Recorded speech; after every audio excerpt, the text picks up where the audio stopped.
এবার আমার একটাই কোয়েশ্চেন, বলুন তো, এরা যে রামনবমীতে মিছিল করে, আমাদেরও অনেকে করেন, আমার কোনো আপত্তি নেই, আমরা চাই পিসফুলি হোক।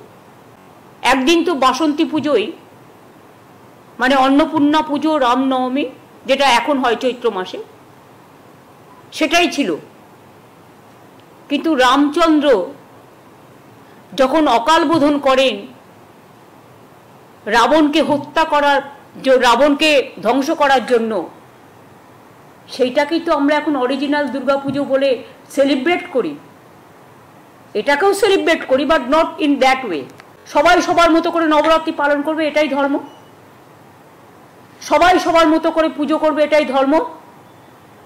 তো আমি শরৎকালে শিউলি ফুল ভাসে, কাশফুল ভাসে, এটা তো আমরা করি, এটা তো রামচন্দ্র করেছিলেন। তাহলে সেদিনটা কি আপনাদের মনে পড়ে না? সেটা কি রামনবমী নয়? সেটা কি রামচন্দ্র নিজের চোখটা পর্যন্ত যখন 107টা ফুল দিয়ে একটা বাকি ছিল, নিজের চোখ দিতে গিয়েছিলেন? ইতিহাসটা জানুন, এবং ইতিহাসের এটাই শিক্ষা, জন্ম হোক যথাতথা, কর্ম হোক ভালো। যথাতথা কর্ম হোক ভালো।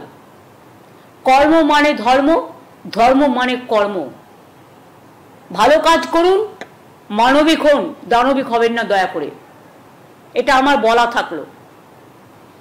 আর বামপন্থীরা তো হঠাৎ করে, সব বামপন্থীদের আমি বলি না, অনেক শ্রদ্ধেয় মানুষ আছে, তাদের আমি শ্রদ্ধা করি, যারা একদিন করতেন এখন করেন না।